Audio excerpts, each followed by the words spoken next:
listen to the news report about a robbery and then complete the notes from the detective's notebook. First, you have some time to look at questions 1 to 6.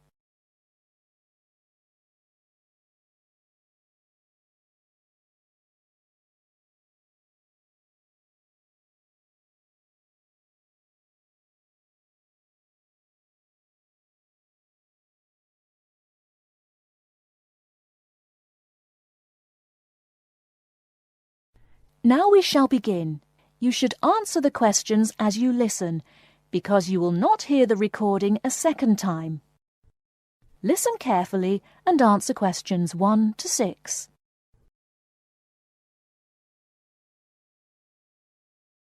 There has been an armed robbery this morning at the Halifax Building Society's branch in Edward Street. John Brinks is at the scene with Detective Sergeant Henry Lawson. Detective Sergeant, can you tell us what you know about the robbery? Yes, the raid took place this morning, shortly after 11:30, when a man accompanied by a woman went into the offices of the Building Society and asked to see the manager. There were no other customers in the building at the time. They were let into the manager's office, and the woman produced a gun from her handbag. Then they took the manager back out of his office and made him tell the cashiers to hand over all the money they had in the tills and in the safe. It came to about $25,000. Presumably you have a number of witnesses. Yes, we have a good description of both of them. The man was about 1 meter 80 centimeters, around 35 years of age, with blue eyes and short curly red or ginger hair. He was wearing jeans, a green sweater, and a 3/4 length blue coat.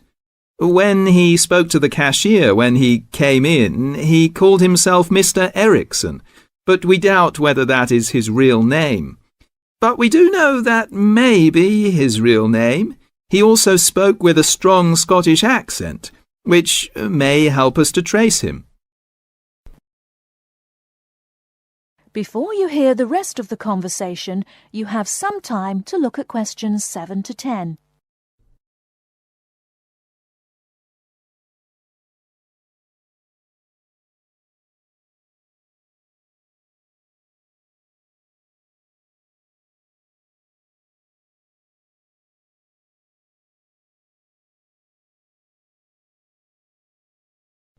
Now listen and answer questions 7 to 10.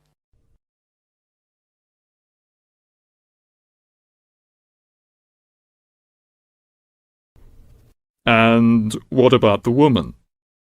Now, she is in her early 20s, slim and quite tall, about 1 meter 70 centimeters.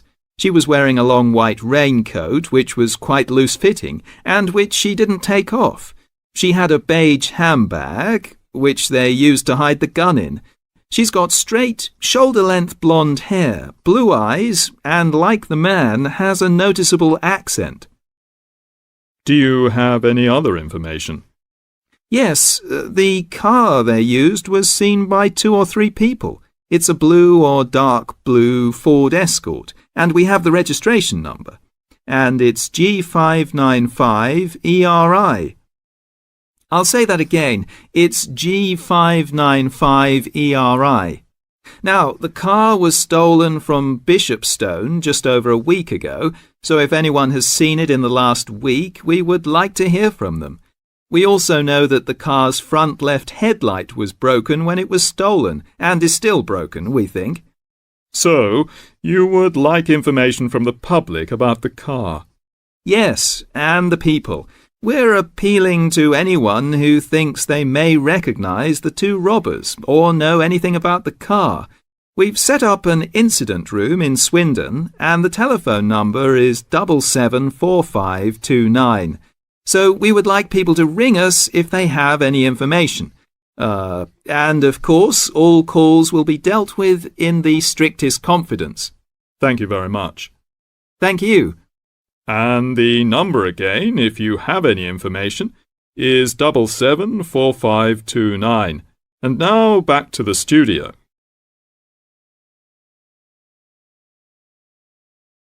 That is the end of part 1. You now have half a minute to check your answers.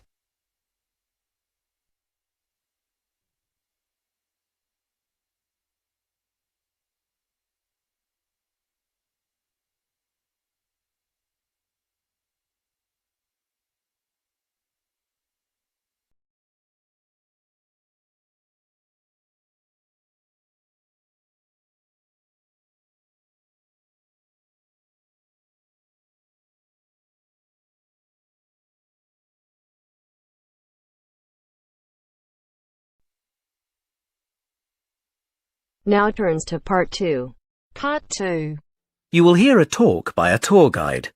First, you will have some time to look at questions 11 to 17.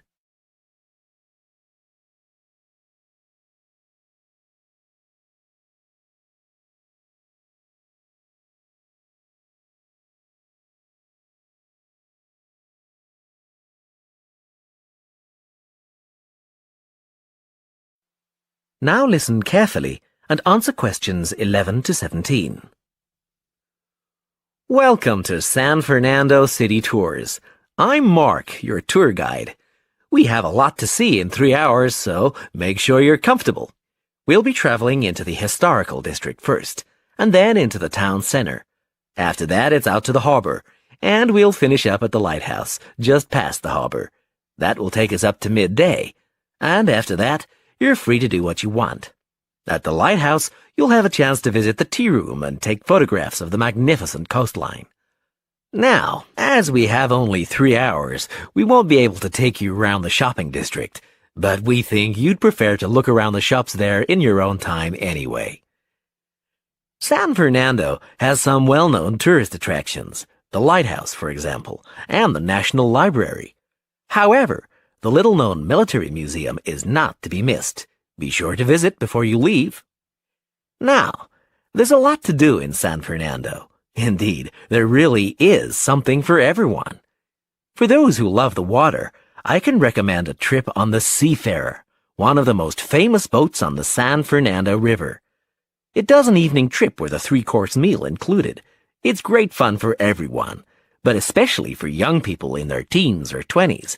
After 9, there's a disco on the boat, and it gets really lively. Then there's a climbing wall near the town center. It's incredibly popular, with a large wall for expert climbers and a smaller wall for novices. There's a junior wall and a creche, so it's a great day out for those of you with kids. And if you like walking, there's some great walking tours. The City Sights tour is highly recommended, as is the walking tour by the coast. But that one's only for the fit, not really suitable for children or the elderly. For more mature people, or those less able to get around, I would suggest a tour around the vineyards. It can be done in the luxury of a coach, and it's a wonderful way to explore the region's wines. Before you hear the rest of the talk, you have some time to look at questions 18 to 20.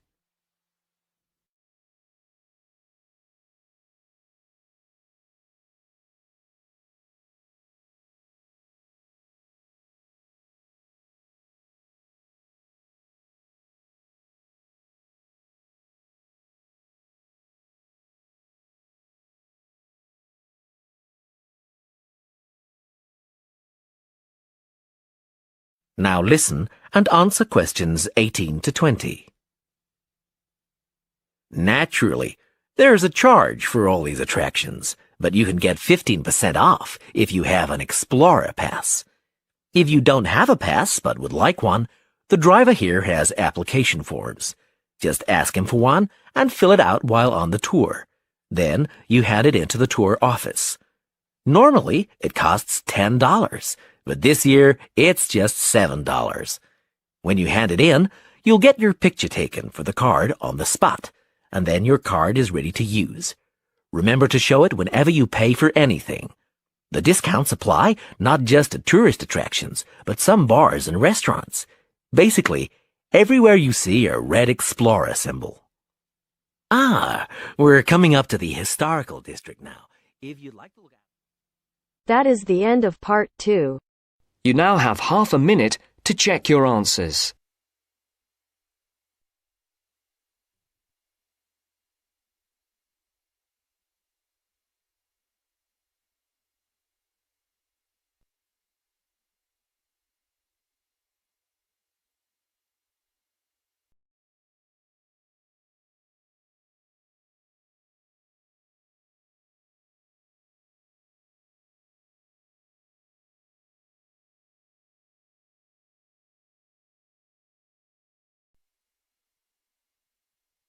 Now turns to part 3. Part 3. You will hear two geography students, Jack and Katie, talking about a field trip to Kenya in Africa. First, you have some time to look at questions 21 to 24.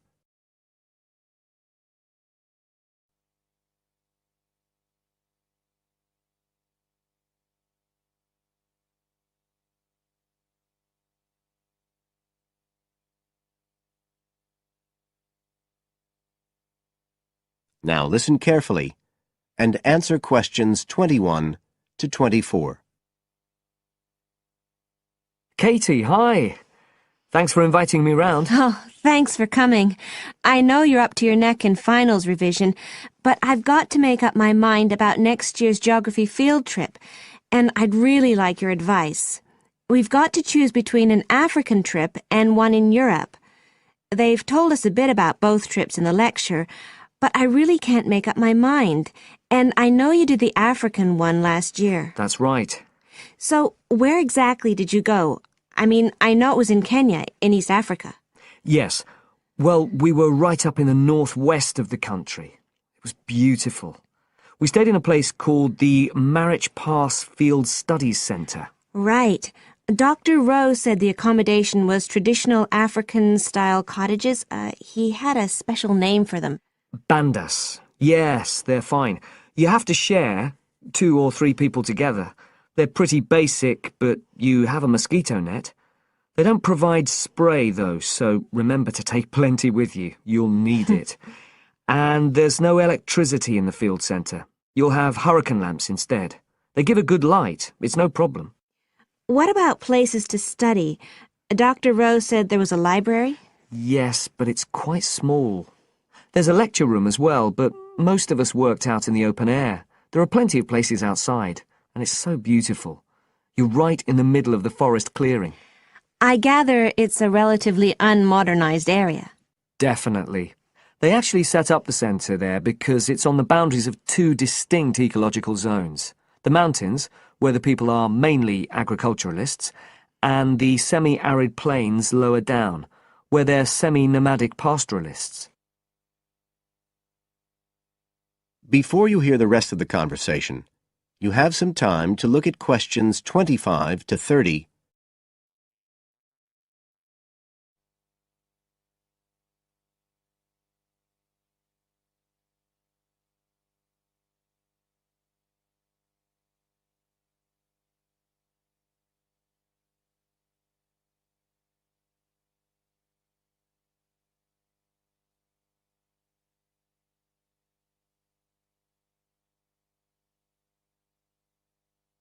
Now listen and answer questions 25 to 30. So, how much chance did you get to meet the local people there? Did you get the chance to do interviews? Yes, though we had to use local interpreters, but that was okay. Then we did field observation, of course, looking at environmental and cultural conditions, and morphological mapping. What's that? Oh, looking at the surface forms of the landscape, the slope elements and so on. What about specific projects? Yes. After the first 2 or 3 days, we spent most of our time on those. We could pretty well do what we wanted, although they all had to relate to issues concerned with development in some way. People did various things. Some were based on social and cultural topics, like the effect of education on the aspirations of young people, and some did more physical process-based studies, looking at things like soil erosion. My group actually looked at issues relating to water, things like sources such as rivers and wells, and quality and so on. It was a good project to work on, but a bit frustrating. We felt we needed a lot more time, really. Right. Dr. Rowe did say something about limiting project scope. Yes, he told us that too at the beginning, and I can see why now. What else? Well, we had some good trips out as part of the course. We went to a market town, a place called Sigur. That was to study distribution. And to look at agricultural production, we went to the Weiwei Valley. That's an important agricultural region. And what about animals? Did you have a chance to go to a national park? Sure. We did a trip on the last day, on the way back to the airport at Nairobi. But actually there was lots of wildlife at the field centre. Vervet monkeys and baboons and lizards. It does sound good. It was excellent, I'd say. In terms of logistics, it was very well run. But it was more than that. I mean, it's not the sort of place I'd ever have got to on my own. And it was a real eye-opener. It got me really interested in development issues and the way other people live. I did find it frustrating at the time that we couldn't get as far as we wanted on the project, but actually I'm going to follow it up in my dissertation, so it's given me some ideas and data for that as well. So you'd say it was worth the extra money? Definitely. That is the end of part 3. You now have half a minute to check your answers.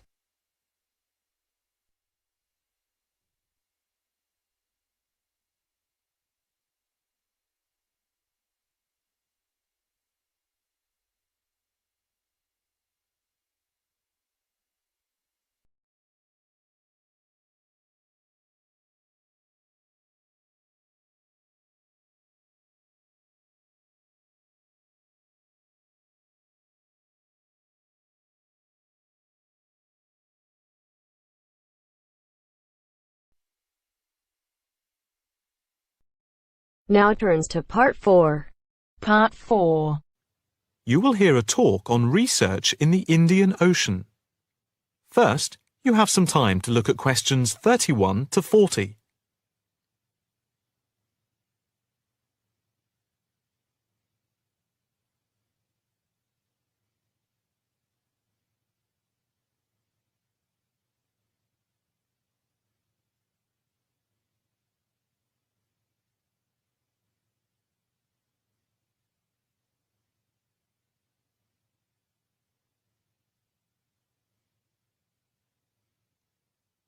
Now listen carefully and answer questions 31 to 40. In this, the first lecture in our series on the changing face of the oceans of the world, we are going to look at the Indian Ocean, into which the Oceanography Department at the Institute here in Australia has been doing pioneering research over the past 5 years. Let us start with some facts about the Indian Ocean, to give you an idea of the scope and complexity of the enterprise we have undertaken. As you can see from the diagrams here on the screen, showing the relative size of the planet's 5 oceans, the Indian Ocean comes third after the Pacific and Atlantic Oceans, but is larger than the Southern Ocean and the Arctic Ocean. On this slide, you can see that the Indian Ocean is different from the 2 larger oceans in that it is landlocked to the north and does not extend into the cold regions of the North Pole. Covering some 73,440,000 square kilometres, the ocean constitutes approximately 1/7 of the Earth's surface and about 20% of the world's total ocean area. At the equator, it is around 6,400 kilometres wide, with the average depth being about 3,400 metres, and with the deepest point being the Java Trench at 7,450 metres. Flowing into the Indian Ocean, we have some of the world's greatest rivers. The Zambezi here, the Ganges here, the Indus, the Brahmaputra, and the Tigris-Euphrates just here. The 2 largest islands in the Indian Ocean, Madagascar, here off the coast of Africa, and Sri Lanka, here off the southern tip of India, are structurally parts of the continents of Africa and Asia, while islands like the Seychelles are exposed tops of submerged ridges. The Maldives are low coral islands, and Mauritius and Réunion are volcanic cones.